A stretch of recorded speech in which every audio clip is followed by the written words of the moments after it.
Praise the Lord. आज मैं आपसे बात करूंगा यहोवा का भारी वचन। कौन सा? यहोवा का। जल्दी से अपनी पुराने नियम की आखिरी किताब, या यूं कहें कि बाइबल का पुराने नियम का आखिरी नबी वो क्या कहता है, सुनिए। एक अध्याय का एक वचन द्वारा मलाकी के द्वारा इस्राएल के विषय में कहा हुआ यहोवा का भारी वचन। यहोवा का भारी वचन। और जब मैंने इसे इंग्लिश में देखा तो वहां पे थोड़ा चेंज था, लेकिन फिर प्रभु ने मुझे सिखाया इंग्लिश की बाइबल जो केजेवी वर्जन है वो हिब्रू से ट्रांसलेट हुई है।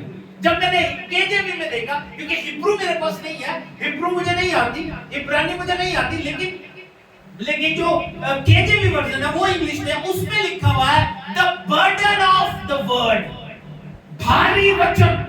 भारी वचन मोस्ट ऑफ द टाइम, ध्यान दीजिएगा, मोस्ट ऑफ द टाइम, जैसे मैंने रेफरेंस पहले सेट करवाया, मोस्ट ऑफ द टाइम खुदा का वचन ये कहता है, जैसे हम पढ़ेंगे तो क्या लिखा है, परमेश्वर का वचन यहोवा के पास, योना के पास पहुंचा, ऐसे लिखा। कुछ नबी पढ़ लो, हबक्कूक को छोड़ के कुछ नबी पढ़ लो, जो मैंने रेफरेंस बताए थे, कोई भी पढ़ दो जल्दी। पहले वचन, आमोन के पुत्र यहूदा के राजा, आमोन के पुत्र यहूदा के राजा यहोशिया के दिनों में सपन्या नबी के पास, जो हिजकिय्याह के पुत्र अमर्याह का पोता, परपोता और गदल्याह का पोता और कुशी का पुत्र था, यहोवा का यह वचन पहुंचा। क्या पहुंचा? यहोवा का वचन क्या पहुंचा? यहोवा। लेकिन मलाकी कहता है भारी वचन। मालूम ये भारी क्यों था? क्योंकि ये ओल्ड टेस्टामेंट का आखिरी नबी था। इसके बाद खुदा चुप हो गया। इसके बाद कितने साल के लिए?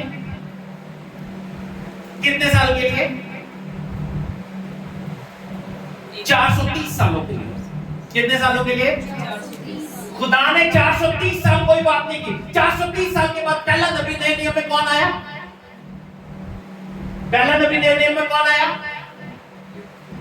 नए नियम में कौन आया? यूहन्ना बपतिस्मा देने वाला। Most of the people says Jesus. लेकिन नए नियम का पहला नबी कौन था? यूहन्ना बपतिस्मा देने वाला, जो ये कहता है मेरे बाद मसीहा आने वाला है। प्रोफेसी करने वाला प्रॉफिट होता है। मालूम, आज के प्रॉफिट ये वाले प्रॉफिट है, वो प्रॉफिट वो खुदा से डरने वाले हैं। ओके, तो अब बात को समझिए। बर्डन बोझ वाला वचन यहोवा दे रहा है। मालूम, मलाकी की किताब जब आप पढ़ोगे, इसमें प्रभु मोस्ट ऑफ द टाइम शिकायत कर रहा है। मोस्ट ऑफ द टाइम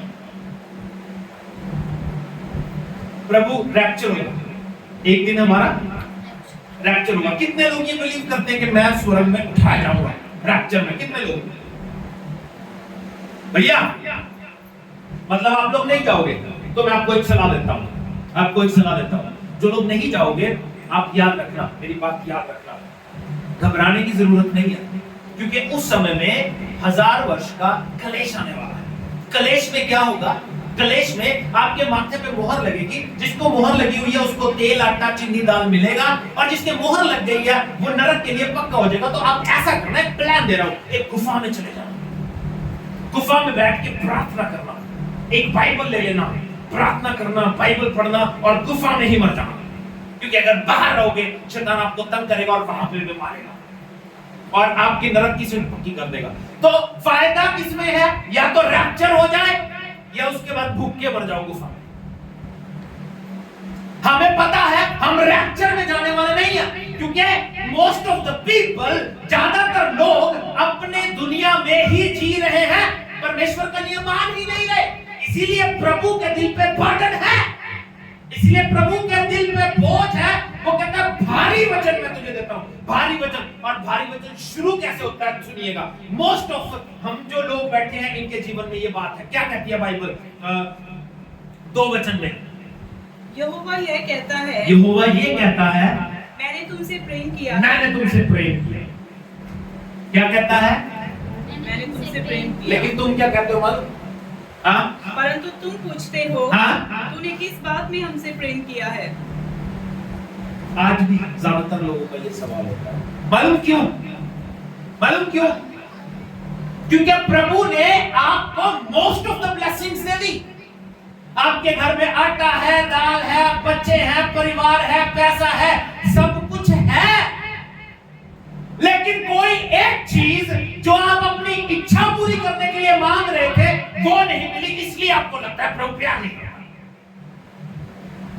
फिर हम सवाल करने लग जाते हैं, किस बात में प्यार किया तूने? प्रभु कहता है मैंने तुमसे प्यार किया। अब बर्डन उसके दिल पे क्यों है? ये भारी वचन क्यों है? वो कहता है मैं तुझसे प्यार करता हूं, लेकिन तू मुझे बदले में प्यार नहीं देता। मैं तुझे नियम देता हूं, लेकिन तू उनको मानता नहीं है। मैं तुझे ब्लेस करता हूं, लेकिन तू शुक्रगुजार नहीं है। मैं तुझे जो देता हूं, तू उसमें से मुझे कुछ नहीं देता। इसलिए ये भारी वचन है। जब आगे आगे पढ़ते हैं मलाकी की पुस्तक, अपने घर जाके पढ़ना, तो प्रभु सारी बातें कर देता, सारी बातें। ये एक अध्याय तो मैं आपको पढ़ाऊंगा आज पूरा का पूरा। बाइबल क्या कहती है आगे सुनिए। प्रभु अपने प्यार को प्रेजेंट कैसे करता, सुनिए। यहोवा की ये वाणी है, यहोवा की ये वाणी है, क्या एसाव याकूब का भाई ना था? एसाऊ याकूब का भाई ना था? ओके, मेरे पास, मेरे साथ आओ। ये एसाऊ और याकूब किसके बच्चे थे? जल्दी बताओ। देखो क्या हाल है विश्वास। इसहाक के बच्चे थे।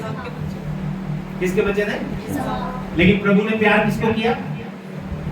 किसको किया? बड़ा कौन था? कौन था? एसाऊ। ब्लेसिंग किसकी होती थी? बड़े की। लेकिन प्रभु क्या कह रहा है? मैंने याकूब से प्यार किया, और उसकी मर्जी है यार। उसकी कहां पे रुक गई थी? हुआ क्या था जब वो पैदा हो रहे थे? रिमेंबर, उसके अकॉर्डिंग बड़ा कौन था? बड़ा याकूब था। याकूब पहले बाहर आ रहा था, लेकिन एसाऊ ने खींच के उसे खुद बाहर। तो प्रभु के सारे प्लान होते हैं, अपने होते हैं। सुनिए अब बाइबल क्या कहती है। कहता मैंने एसाऊ को अप्रिय जाना और याकूब को प्यार। लेकिन तुम क्या कह रहे हो? तू किस बात में हमसे प्यार करता है? हाँ जी। तो भी मैंने याकूब से प्रेम किया, परंतु एसाव को अप्रिय जानकर उसके पहाड़ों को उजाड़ डाला और उसकी पृथक भूमि को जंगल के गीदड़ों का स्थान बना दिया है। एदोम कहता है हमारा देश उजड़ गया है। एदोम कहता है हमारा देश उजड़ गया। एसाऊ के आगे जो वंश हुआ, एदोम वंशी, वो लोग कहते हमारा देश उजड़ गया। और क्या कहते हैं सुनिए। परंतु हम खंडरों को फिर बसाएंगे। कहता है हम खंडरों को फिर बसाएंगे। क्या करेंगे? लेकिन प्रभु क्या कहता? सेनाओं का यहोवा यूं कहता है। सेनाओं का भारी वचन है, भारी, ध्यान देना, भारी है, ज्यादा भारी हो जाएगा। भारी वचन सुनिए क्या कह रही है बाइबल। हाँ जी। यदि वे बनाए भी, परंतु मैं ढा दूंगा।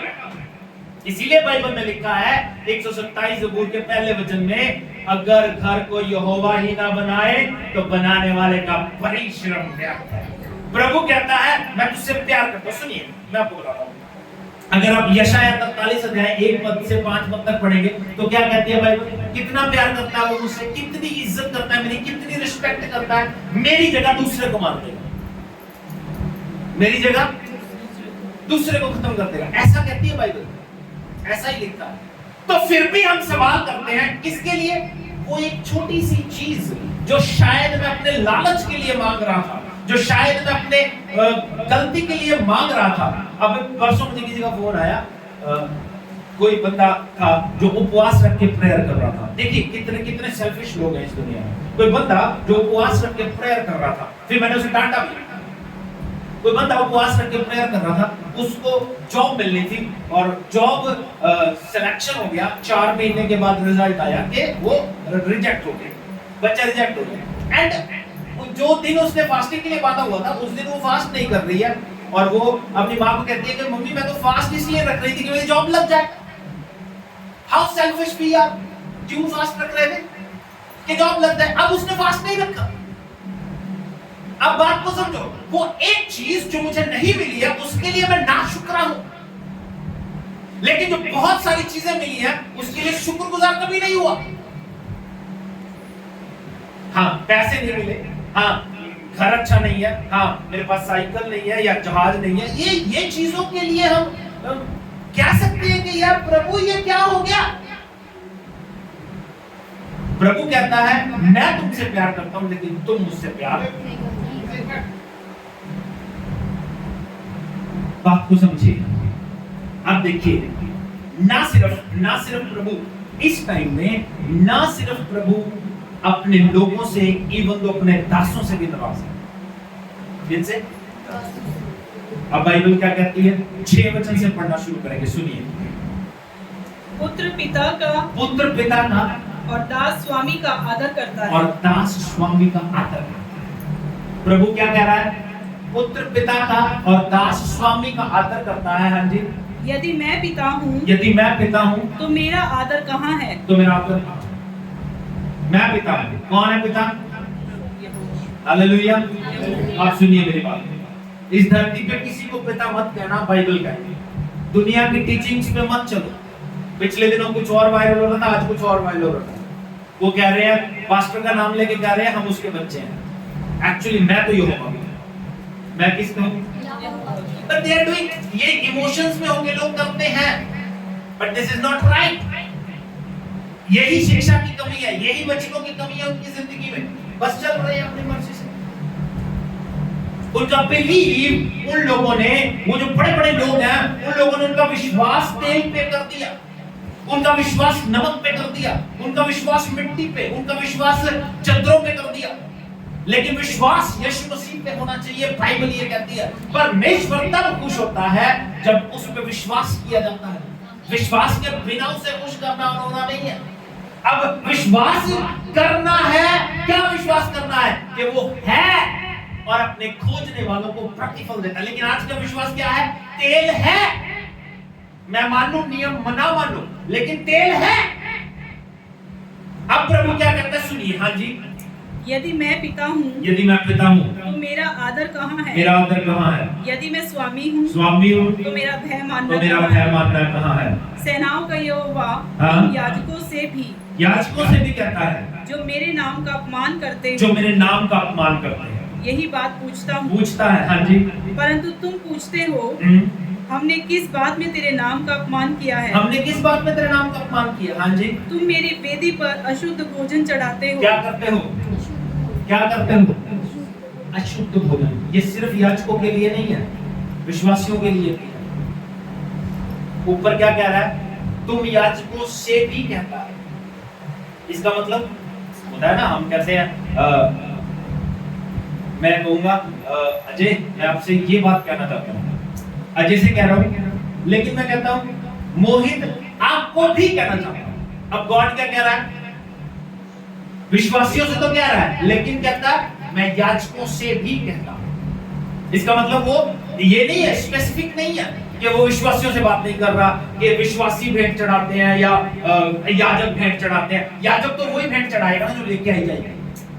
याजक बता सकता है ना, मालूम है आपको, हम जब भेंट चढ़ाते हैं संडे को, कई लोग ऐसे होते हैं जो चल भी नहीं सकते। अब यही चीज बाइबल आगे प्रकट करेगी। सुनिए क्या कहती है बाइबल आगे। हाँ जी, तो भी तुम पूछते हो हम किस बात में तुझे अशुद्ध ठहराते हैं? हाँ जी, इस बात में भी कि तुम कहते हो यहोवा की मेज तुच्छ है। क्या कहते हो? यहोवा की मेज तुच्छ है। हाँ जी, जब तुम अंधे पशु को बलि करने के लिए समीप ले आते हो। कौन सा पशु लेके आते हैं? अंधे पशु को बलि करने लेके आते हो, तो क्या ये बुरा नहीं? क्या ये बुरा नहीं है? वही बात होगी, फटा हुआ नोट जो कहीं नहीं चल सकता, अगर वो प्रभु को दे रहे हैं तो क्या ये बुरा नहीं है? हाँ जी, जब तुम लंगड़े या रोगी पशु को ले आते हो, को लेके आते हो, तो क्या यह बुरा नहीं? है? हाँ जी, अपने हाकिम के पास ऐसी भेंट ले आओ। ये बात मुझे बड़ी सुंदर लगी। कहता अपने हाकिम के पास ऐसी भेंट लेके जाओ। किसके पास? हाकिम के पास। बस चर्च का टाइम 10 बजे है। कितने बजे? मेरा जिंदा परमेश्वर, मेरा जिसकी मैं पूजा करता हूँ, वो 10 बजे यहाँ पे होता है। लेकिन आप उससे भी बड़े हो, आप 10 बजे के बाद। लेकिन जब आप काम करते थे या आज भी काम करते हो, आप ऑन टाइम ड्यूटी पे होते हो, क्योंकि आप अपने हाकिम से तो डरते हो, खुदा से नहीं डरते। सच बात है। क्योंकि डरेंगे तो टाइम से पहले बैठोगे, हमें रिस्पेक्ट होगी, जैसे जॉब पे डरते हैं जॉब से निकाल दिए जाओगे। अब बाइबल कहती है ये जो भेंट लेके आते हो ना, अंधा पशु, लंगड़ा पशु, ऐसी ऐसी भेंटें अपने हाकिम को तो देके देखो, तो क्या कहती है बाइबल? हाँ जी, क्या वे तुमसे प्रसन्न होगा? क्या वो तुमसे खुश होगा? सोच के देखो, क्या वो खुश होगा? आप पार्टी कर रहे हो, गंदे गंदे खाने बना लो और अपने हाकिम को बुलाओ, खुश होगा? गंदी मिठाई ले जाओ पुरानी घिसी हुई, खुश हो जाएगा वो? अरे भैया हाकिम खुश नहीं होगा। उसने अगर आपको प्रमोट करना होगा ना तो डिमोट करके नीचे फेंकेगा, चल भाग ऐसा। प्रभु कहता है वो जो चीजें वहां पे नहीं चलती तो यहाँ पे कैसे चल सकती हैं? इसलिए ये वचन भारी है। और क्या कहते हैं बाइबल आगे? क्या तुम पर अनुग्रह करेगा? क्या वो तुम पे अनुग्रह करेगा? सवाल लेके जाना अपनी जिंदगी में कि अगर आपका हाकिम जहां पे आप जॉब कर रहे हो, जहां पे आप काम कर रहे हो, अगर उसके पास अनुचित भेंट जो चीज अच्छी नहीं है लेके जाओगे, क्या वो खुश हो जाएगा? हाँ जी। सेनाओं के यहोवा का यही वचन है। सेनाओं के यहोवा का यही वचन है। हाँ जी। अब मैं तुमसे कहता हूँ, अब मैं तुमसे कहता हूँ, ईश्वर से प्रार्थना करो, ईश्वर से प्रार्थना करो कि हम लोगों पर अनुग्रह करे, हम लोगों पर अनुग्रह करे। ये तुम्हारे हाथ से हुआ है। हाँ जी, ये किसके हाथ से हुआ है? तुम्हारे हाथ से। यानी एनीथिंग यू डिड रॉन्ग, किसी ने नहीं किया, वो किसी ने नहीं किया। अब प्रार्थना माफी आपको मांगनी पड़ेगी क्योंकि ये आपके हाथ से हुआ है। अगर आपने कुछ दिया है तो वो आपने दिया है, गलत दिया है तो आपने दिया। पशु गलत पहुंचा है, भेंट गलत पहुंची है तो आपसे पहुंची है, तो उसके लिए कोई और नहीं, आप ही को माफी मांगनी पड़ेगी। क्या तो प्रार्थना करो क्योंकि ये तुम्हारे हाथ से हुआ है। जी। तब क्या तुम समझते हो कि परमेश्वर तुम में से किसी का पक्ष करेगा? क्या तुम समझते हो परमेश्वर पक्ष करेगा? हाँ जी। सेनाओं के यहोवा का यही वचन है। यहोवा का ये वचन है। भला होता कि तुम में से कोई मंदिर के किवाड़ को बंद करता। कितनी बड़ी बात बोल रहा है परमेश्वर, कितनी बड़ी बात बोल रहा है परमेश्वर, कितनी बड़ी बात। क्या कह रहा है? भला होता मंदिर के किवाड़ कोई बंद कर दे, परमेश्वर के घरों के दरवाजे बंद कर दे। मालूम है क्यों? मालूम है क्यों? क्योंकि परमेश्वर का घर तो वो कहलाता है, परमेश्वर का घर तो वो कहलाता है, लेकिन वहां पे परमेश्वर है नहीं है। परमेश्वर वहां पे, लोगों को भीड़ पसंद है, पास्टर के साथ फोटो खिंचवाना पसंद है, लेकिन यीशु के पास जाना पसंद नहीं।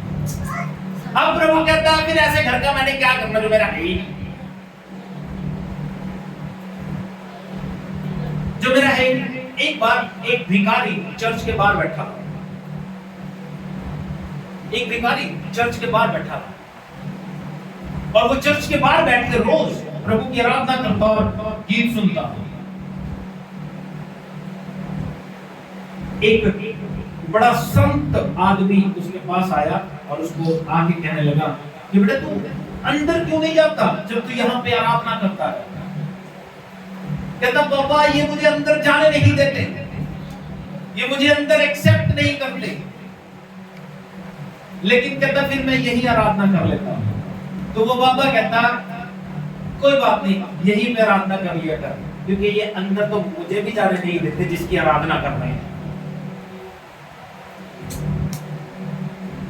इसीलिए प्रकाशित वाक्य 3 अध्याय 20 पद में क्या लिखा है? देख मैं द्वार पे खड़ा खटखटाता हूं। कहां पे? कहां पे? किसके द्वार पे? चर्च के द्वार पे। किसके द्वार पे? चर्च के द्वार पे यीशु मसीह है, उसको अंदर नहीं आने दिया जा रहा, तो अंदर आराधना किसकी हो रही? Most of the people playing with the devil. ज्यादातर लोग शैतान के साथ खेल कूद कर रहे हैं, एंजॉय कर रहे हैं अपनी लाइफ को, एंड कोई खुदा नहीं है उनकी जिंदगी में, बट दे आर प्लेइंग, वो खेल रहे हैं अपनी जिंदगी से, खेल रहे हैं। जैसे मैंने पहले कहा, अगर आप यहाँ पे रह जाओ तो एक गुफा में चले जाना, पहाड़ों पहाड़ों में चले जाना, इससे पहले कि एंटी क्राइस्ट विरोधी मसीह तुम्हें पकड़े और पकड़ के कहे यीशु मसीह का इनकार कर दे, गुफा में बैठ जाना। इतना कोई जादूगर नहीं है, वो इतनी शक्ति नहीं है कि वो तुम्हें ढूंढ लेगा। जब गुफा में बैठ गए बस वहां में प्रार्थना करनी शुरू कर दो, प्रार्थना करते करते मर जाओ। तब जिंदगी बचेगी, नहीं तो नरक की सीट पक्की हो जाएगी। इसलिए घबराने की जरूरत नहीं है। कोशिश ये करो कि आप रैप्चर में उठाए जाओ, कोशिश करो कि आप प्रार्थना करो, कोशिश करो कि बाइबल पढ़ो, नियमों को मानो, क्योंकि सब कुछ यही रह जाना, इसलिए ज्यादा चक्कर में पड़ने की जरूरत नहीं है। ध्यान दो। हाँ जी, कि तुम मेरी वेदी पर व्यर्थ आग जलाने ना पाते। हाँ जी, सेनाओं के यहोवा का यह वचन है, हाँ। मैं तुमसे कदापि प्रसन्न नहीं हूँ, मैं कदापि तुमसे प्रसन्न नहीं हूँ। 14 वचन पढ़ लेंगे। जिस छली के झुंड में नर पशु हो, देखो करते क्या है, कहता जिस छली के झुंड में नर पशु हो, जिस छली के झुंड में नर पशु हो, परंतु वह मन्नत मानकर परमेश्वर को वर्जित पशु चढ़ाए। मन्नत मान ली कि प्रभु मैं ये करूंगा और वर्जित पशु चढ़ाए। क्या करे? वर्जित। वर्जित मतलब जिसका चढ़ाया जाना उत्तम नहीं है। क्या होता था, जो जिनके अंदर कोई अवगुण होता था या काज होता था, जैसे ऊपर पड़ा हमने, किसी का कान कटा हुआ है, कोई लंगड़ा है, टांग टूटी है, तो ऐसे पशु नहीं चढ़ाए जाते। प्रभु चाहता था पहलौठे, सुंदर, बड़े, हेल्दी, वो प्रभु को बलि किए जाए। प्रभु कहता है तुम्हारे घर पे सब कुछ है, तुम्हारे घर पे सब कुछ है। हर महीने सैलरी तो आती है, लेकिन प्रभु का हिस्सा नहीं आता है। तुम्हारे पास अच्छे पशु, तुम्हारे अकाउंट में अच्छे पशु हैं, लेकिन फिर भी गंदा नोट लेके आते हो। है तुम्हारे पास अच्छी चीजें हैं, उत्तम है तुम्हारे पास, दे सकते हो तुम, लेकिन देते नहीं।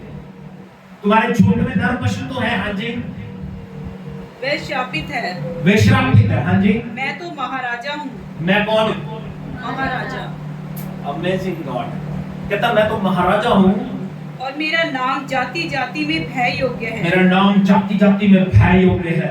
सेनाओं के यहोवा का यही वचन है। सेनाओं के यहोवा का यही वचन। इसलिए मैं कहता हूँ कम बोला करो, बोल देते हो तो उसे पूरा करने की कोशिश करो। मन्नत मान के मुंह पर जाना कोई समझदारी नहीं। क्या कहती है बाइबल? तेरे घर में, तेरे झुंड में नर पशु तो है। ये सारी शिकायतें परमेश्वर मलाकी की पुस्तक में करता है, क्योंकि ये आखिरी नबी हमसे बात कर रहा है। क्योंकि इसके बाद प्रभु 350 साल, 430 साल तक चुप कर जाने वाला खुदा होगा। और आज भी परमेश्वर अपने लोगों से बात कर रहा है, अपने लोगों के द्वारा, अपने दासों के द्वारा, अपने वचन के द्वारा। लेकिन एक समय ऐसा आ जाएगा, बाइबल कहती है ना, गाना भी गा रहे ना, अकाल पैना है, रिमेंबर, अकाल पैचेगा तो बाइबल नहीं लगेगी, बाइबल लगेगी, सुनाने वाले नहीं लगेंगे। उस समय परमेश्वर फिर चुप कर जाएगा। उसके बाद जब उसका दिल करेगा तो बोलेंगे। इसलिए आज हमें चाहिए कि हम उसकी आवाज को सुने और उसके भारी वचन को सुन लें। उसका भारी वचन आपको समझने की जरूरत है। आप ये समझ लीजिए कि ये ओल्ड टेस्टामेंट की आखिरी वार्निंग थी, ओल्ड टेस्टामेंट की लास्ट वार्निंग थी कि अपनी जिंदगी को संभाल लो। भारी वचन, प्रभु कह रहा है मैं तुमसे प्यार करता हूँ, लेकिन तुम मुझसे प्यार नहीं करते। तुम दे सकते हो, लेकिन तुम देते नहीं हो। तुम्हारे पास सब कुछ है, लेकिन तुम करते नहीं हो। सब कुछ है तुम्हारे पास, सब कर सकते हो, लेकिन करते नहीं हो। अपनी मर्जी से जीते हो, मेरे नियमों को मानते नहीं हो। मानने पड़ेंगे। इसलिए प्रभु कहता है भारी वचन। ये मैंने वो रेफरेंसेस दिए लेकिन पढ़े नहीं, लेकिन आप जब भी आप बाइबल पढ़ोगे, जितने नबी बात करते हैं, मोस्ट ऑफ द नबी जो है हबक्कूक और मलाकी को छोड़ के किसी में नहीं लिखा कि भारी वचन। सिंपल लिखा है, यहोवा का ये वचन यिर्मयाह के पास पहुंचा, यहोवा का ये वचन यशायाह के पास पहुंचा। लेकिन एक हबक्कूक और एक मलाकी, दो किताबें जहां पर लिखा है यहोवा का भारी वचन। भारी वचन मीन्स जहां पे प्रभु के दिल में बर्डन है, जहां पे दिल में प्रभु के बहुत बोझ है और प्रभु चाहता है, मतलब burden burden burden burden burden, जो दबाव होता है, जो प्रेशर होता है, मतलब वो क्या होता है कि प्रभु हमारी लाइफ में कुछ होता है ना, एक बर्डन रहता है कि मैं ये करना चाहता हूं लेकिन कर नहीं पा रहा। बात को समझने की कोशिश करो। If somebody wants to become कोई बनना चाहता है, ऑफिसर बनना चाहता है, लेकिन उसके दिल में एक बर्डन रहेगा, यार मैं बन नहीं पा रहा। एक व्यक्ति अच्छा पिता बनना चाहता है या अच्छा पति बनना चाहता है या अच्छा बेटा बनना चाहता है, लेकिन जब वो नहीं बन पाता तो लास्ट ऑप्शन उनके पास मालूम पता है क्या रह जाता है? बर्डन के साथ चलते हुए सुसाइड कर लेते हैं मोस्ट ऑफ। तो ये जो बर्डन है, ये बोझ जो है, ये आज प्रभु के दिल पे है। प्रभु चाहता है कि हम कुछ कर जाएं, लेकिन हम कुछ कर नहीं पा रहे। इसलिए आज इस बर्डन के वचन को अपनी लाइफ में ले और प्रभु के बोझ को अपनी जिंदगी में लेके चले। हर रोज परमेश्वर आपसे बात करता है, हर रोज परमेश्वर आपसे बात करना चाहता है। अपने जीवन को संभालिए। परमेश्वर आपको आशीष दे। आइए हम अपने सरों को झुकाएं, ध्यान को परमेश्वर की ओर लगाएं।